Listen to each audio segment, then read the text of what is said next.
Green Valley was a village surrounded by beautiful forests, green meadows, and tall trees. The people in the village lived simple, peaceful lives. Their homes were cozy, and the gardens were always full of colorful flowers. There was a fresh, clean smell in the air every morning as the sun rose over the hills. The sky was always bright and blue, and the birds chirped happily in the trees. Among the villagers, there was a girl named Mia. Mia was a curious and brave young girl with long brown hair that sparkled in the sunlight and bright green eyes that seemed to always be full of wonder. She was known for being adventurous. Every day, after she finished her chores, she would run into the meadows, climb trees, and explore the forests nearby. She loved to listen to the sounds of nature, the rustling leaves, the chirping birds, and the soft wind blowing through the trees. The village was a place where everyone knew each other, and people helped one another with everything. Everyone took care of their animals, gardens, and homes, and there was always laughter in the air. But recently, there had been a strange sound coming from the forest. It was a low, growling noise that the villagers could not explain. One warm evening, as the sun set and painted the sky in shades of pink and orange, Mia was playing outside near the edge of the forest. The usual sounds of the village had faded, and a new sound had begun. It was different, more like a deep growl or a soft howl. Mia felt curious and decided to find out what it was. At the village square, the adults had gathered to talk about the strange noise. Mr. Gray, the carpenter, was worried. "Did you hear that sound?" he asked the others. "It's like something is in the forest." "I think it's just a wild animal," said Mrs. Green, the village nurse, her face serious. "You should stay inside after dark." But Mia wasn't afraid. She was excited and full of curiosity. What if it's not a wild animal? What if someone needs help? She thought to herself. She made a decision. That night, she would go into the forest to find out. That night, as Mia lay in bed, she could still hear the strange sound echoing in her mind. She tossed and turned, unable to sleep. The noise was not like anything she had ever heard before.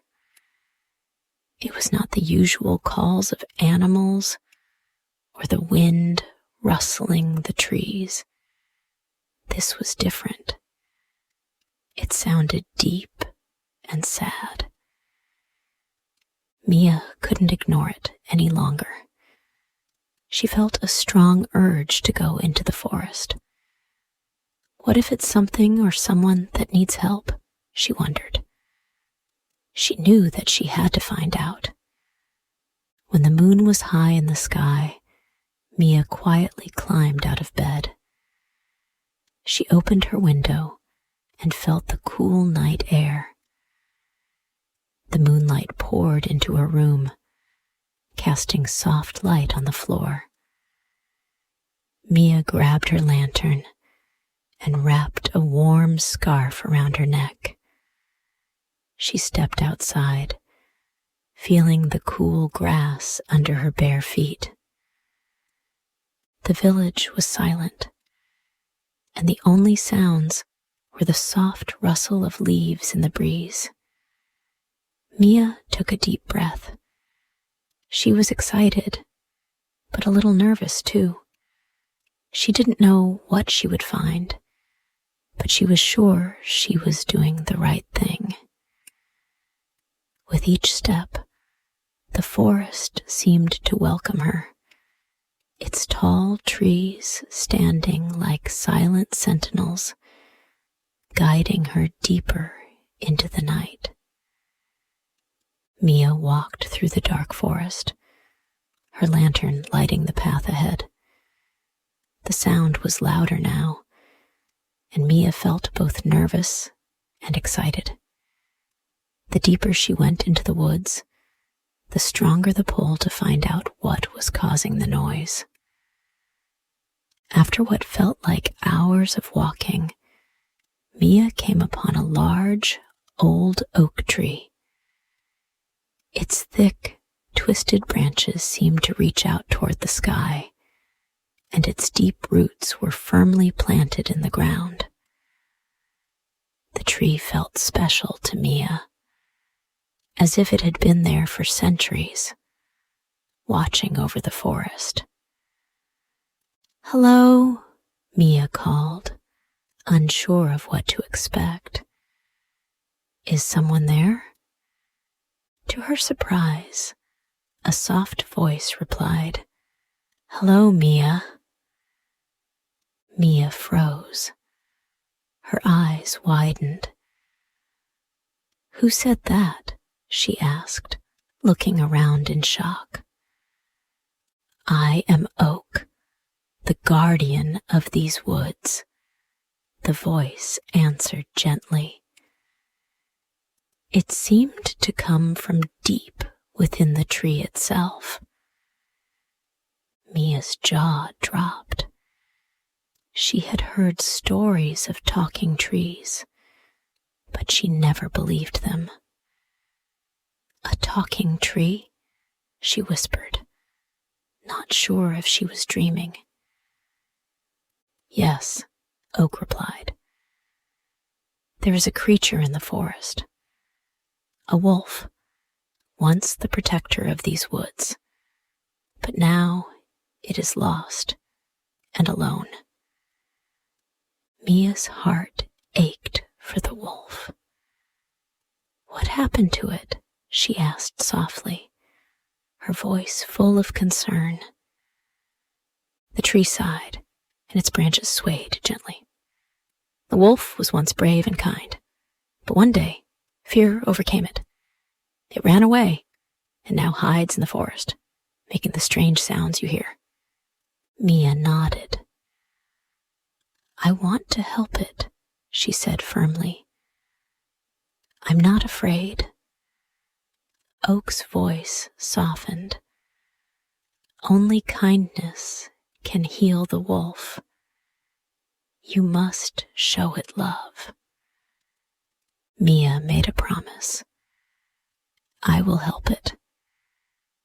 The next morning, Mia woke up early, determined to find the wolf. She packed some food and set off into the forest again. The trees welcomed her back, and the air was fresh with the scent of pine and earth. As she walked deeper into the forest, Mia felt the weight of her promise to Oak. She knew that the wolf needed her help. She didn't know what it would be like to meet the wolf, but she was sure that kindness and patience would be enough to make a difference. After a long walk, Mia spotted the wolf. It was lying under a large tree, its fur matted and dirty. Its eyes glowed faintly in the dim light, full of sadness and fear. Mia's heart went out to it.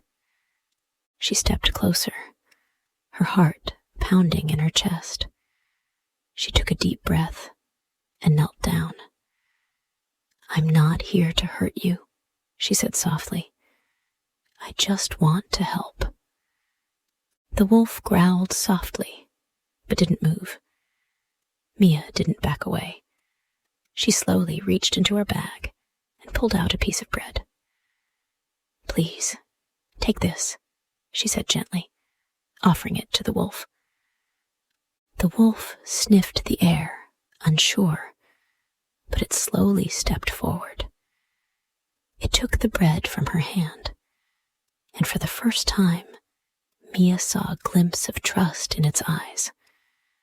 She smiled and sat down next to the wolf. "You don't have to be alone anymore," she said quietly. The wolf looked at her with a mix of curiosity and caution, but Mia didn't move. She stayed still, offering nothing but kindness. The wolf slowly lay down beside her, its head resting on the ground. Over the next few days, Mia visited the wolf every day. She brought food, sat with it, and talked to it gently. The wolf's eyes began to soften, and it stopped growling when Mia came near. It slowly began to trust her. The villagers noticed the change in the wolf. At first, they were afraid, but Mia explained how the wolf had changed and how it was no longer a danger. She told them that the wolf was lonely and needed their help, just as it had needed her help. One afternoon, Mia and the wolf found a family of birds with a broken wing. The wolf gently nudged the birds, and Mia carefully tended to the injured wing. The wolf, once fearful and alone, now seemed to care for others, showing kindness to the small creatures of the forest. Mia smiled as she watched the wolf. "You're not alone anymore," she whispered. "And you're not the monster the villagers feared." As the days passed, the wolf's coat grew shinier, and its sadness faded away. Mia had kept her promise to Oak, and the wolf had become a protector of the forest once again. Over the next few days, Mia and the wolf, now more accustomed to her presence, grew closer. Mia continued visiting the wolf every morning and evening, always bringing food and spending time with it in the forest. She began to notice small changes in the wolf. Its fur started to shine more, no longer matted and tangled, and its eyes, once full of fear and sadness, had started to soften with trust. Slowly, but surely, the wolf was healing, both on the outside and within. Mia sat beside the wolf each time, talking to it gently about the village, the people, and all the adventures she had. She didn't expect the wolf to respond with words, but she could tell it understood. It seemed to enjoy her company, lying beside her as she spoke. Often, the wolf would nuzzle her hand, as if showing its gratitude. On one particular morning, Mia decided to bring a basket of fresh berries and some bread to the wolf. As she approached the usual spot where she met the wolf, she noticed it wasn't alone. A family of birds had taken shelter in the branches of a nearby tree, and a small rabbit was nibbling on some leaves nearby. The wolf, instead of scaring them away, was sitting still, watching them with interest, but no aggression.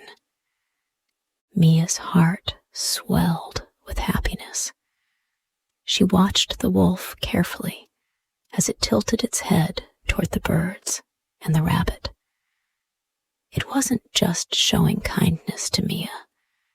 It was now showing it to the other creatures of the forest. "Look at you," Mia said softly, smiling. "You're becoming a true protector." As she sat down beside the wolf, it seemed to understand her praise. It lay down next to her, its body warm and relaxed. Mia placed the basket of berries beside them and began talking to the wolf. "You know, the villagers were afraid of you at first. They didn't know you were just lonely. But now, they see you're not a danger. You're a friend." As she spoke, the wolf lay down beside her, its large head resting on her lap. Mia gently stroked its fur, marveling at how far it had come. It wasn't just a wolf anymore. It was a symbol of change, of kindness, and of trust. After that day, the villagers noticed a difference. More and more, they saw the wolf walking calmly through the village, always with Mia by its side. It was no longer the creature of fear and mystery it once was. People started to understand that the wolf wasn't there to harm them. It was there to protect the forest and all its creatures, just as it had once done long ago. One afternoon, Mia and the wolf came across a family of rabbits with one of their little ones trapped in a hunter's net. The wolf, ever so gentle, carefully used its teeth to free the young rabbit, while Mia comforted the frightened animals. The wolf's kindness was evident to everyone, and slowly, even the most cautious villagers began to accept the wolf as part of their community. The transformation of the wolf was complete. It had gone from a lonely, sad creature hiding in the woods to a proud protector of the forest. And now it had a new home beside Mia and the village.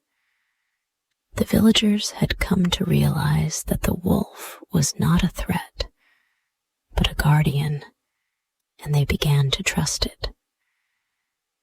Mia smiled as she watched the wolf, now named Silver by the villagers, standing tall beside her as they walked through the village. Its coat had regained its shine, its once matted fur now smooth and gleaming. The sadness in its eyes was long gone, replaced with the calm of a creature at peace. The villagers were beginning to understand the importance of kindness. They had seen how Mia had helped Silver, and in turn, how Silver had started to protect the forest and its creatures. The wolf was no longer just a wild animal. It had become a symbol of harmony between the village and the forest. One day, as Mia and Silver were walking near the edge of the forest, a group of villagers approached them. It was the village council, led by Mr. Gray and Mrs. Green, the village nurse. They had come to speak to Mia. "Mia," Mr. Gray said, his voice thoughtful, "we've been watching you and Silver. You've both done so much for the forest and the village. We were wrong to be afraid." Mia smiled, her heart swelling with pride. Silver was never a danger. He just needed a friend. And now, he's helping everyone. Mrs. Green nodded, her face softening. We see that now, and we want to thank you. Thank you for showing us that kindness can heal even the most frightened hearts. Mia nodded in return. It was Silver who showed me how to be brave and kind, even when it's hard. She turned to Silver, her eyes full of love and admiration. I'm so proud of you. Silver, ever loyal, nudged her gently with its nose, as if to say, we did it together. That night, there was a great celebration in the village. The villagers gathered in the square, with music and dancing to celebrate the new peace between the village and the forest. Silver, once a creature of fear, now stood proudly by Mia's side, a protector and a friend to all. As the months passed, Mia and Silver continued their journey together. Mia, once a curious and brave young girl, had become a wise protector of the forest, just like Silver. Together, they helped the animals of the woods, protected the land from harm, and showed the villagers the power of kindness. The village was more peaceful than ever, and the forest was full of life. Silver had truly become the guardian of the woods, and Mia, its closest friend, was always by its side. The bond between them was stronger than ever, built on trust, friendship, and love. One day, Mia and Silver walked through the forest, hand in paw, as they had so many times before. The forest was alive with the sounds of animals and birds, and the trees whispered their gentle songs. Mia stopped for a moment, gazing up at the tall, ancient oak tree where she had first met Oak. We did it, Silver, Mia said softly. We brought peace to the forest. We helped so many. Silver sat down beside her, its head resting on her lap, and Mia smiled down at her loyal friend. Together, we showed the village that kindness is the strongest power of all. And from that day on, Mia and Silver continued to care for the forest and its creatures, their bond growing stronger with each passing day. The village of Green Valley flourished, and the forest thrived, all thanks to the kindness of a brave girl and a once lonely wolf.